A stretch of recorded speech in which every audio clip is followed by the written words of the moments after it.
Bonjour à tous, c'est l'étudiante Kidima Julia de la L2 MD Phasé de l'UPC. Dans le cadre de notre cours de gestion des ressources humaines, je vais vous parler sur l'ouvrage de Gareth Morgan qui s'intitule Les images de l'organisation. Originaire du Royaume-Uni, Gareth Morgan est un chercheur, écrivain et consultant en management canadien. Il est surtout célèbre pour sa manière originale de comprendre les organisations en utilisant des métaphores. En termes simples, une organisation est un groupe de gens qui travaillent ensemble pour atteindre un but commun. Comme exemple, nous avons école, entreprise, association. L'auteur a donné sous forme de métaphores 8 principales images pour mieux saisir le contexte organisation. Alors nous avons l'organisation comme machine, l'organisation comme organisme, l'organisation comme cerveau, l'organisation comme culture, l'organisation comme système politique, l'organisation comme prison psychique, l'organisation comme flux de transformation, l'organisation comme instrument de dominance. Avec la première image, l'auteur nous montre que l'organisation fonctionne comme une machine bien réglée, où chaque pièce, c'est-à-dire chaque personne, a une tâche spécifique. Tout est basé sur des procédures, des règles, des postes bien définis. On y retrouve la hiérarchie, la discipline et l'efficacité.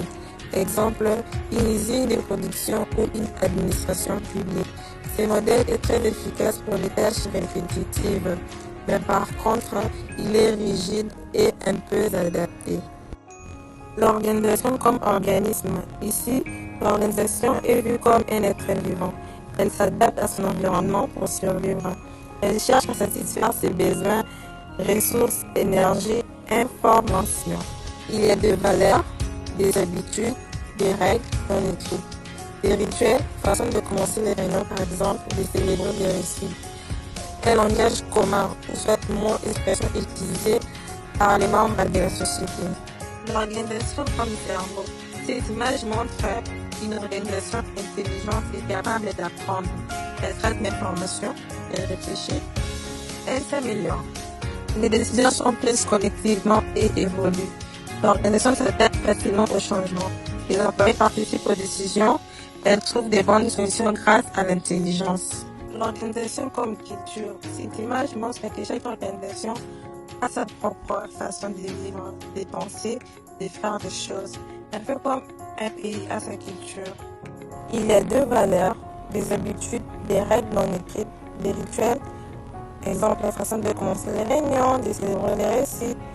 Un langage commun, soit des mots ou expressions utilisés parmi les membres de l'organisation. L'organisation comme système politique. Dans cette vision, on compare l'organisation à un monde politique comme un gouvernement. À l'intérieur, il y a souvent des groupes biliers qui ne veulent toujours pas la même chose. Chaque groupe essaie de faire passer ses idées, de défendre ses intérêts et de gagner plus de pouvoir. On y trouve donc des négociations, des alliances, des désaccords, comme dans un parlement. L'organisation comme prison psychique.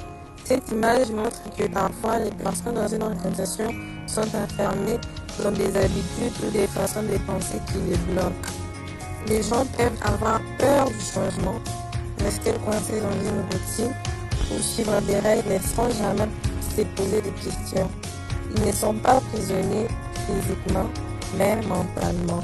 Organisation comme flux et transformation. Dans cette image, l'organisation est vue comme quelque chose qui change tout le temps. Rien n'est figé. Les idées, les personnes, les manières de travailler évoluent en permanence. Enfin, la huitième image, l'organisation comme instrument de dominance. Dans cette image, l'organisation est vue comme un outil utilisé pour contrôler, exploiter ou dominer les autres. Ce pouvoir peut s'exercer sur les employés, les clients par manipulation ou mensonge, ou même sur la société. L'organisation devient un moyen de servir les intérêts d'un petit groupe, souvent au détriment des autres. Toute théorie de l'organisation est une métaphore déguisée. Cela signifie qu'il n'existe pas une vérité unique pour expliquer comment fonctionnent les entreprises, mais plusieurs façons de les comprendre, a dit Gareth Morgan. Voilà la fin. Merci de votre attention Nous espérons que cette présentation vous a éclairé.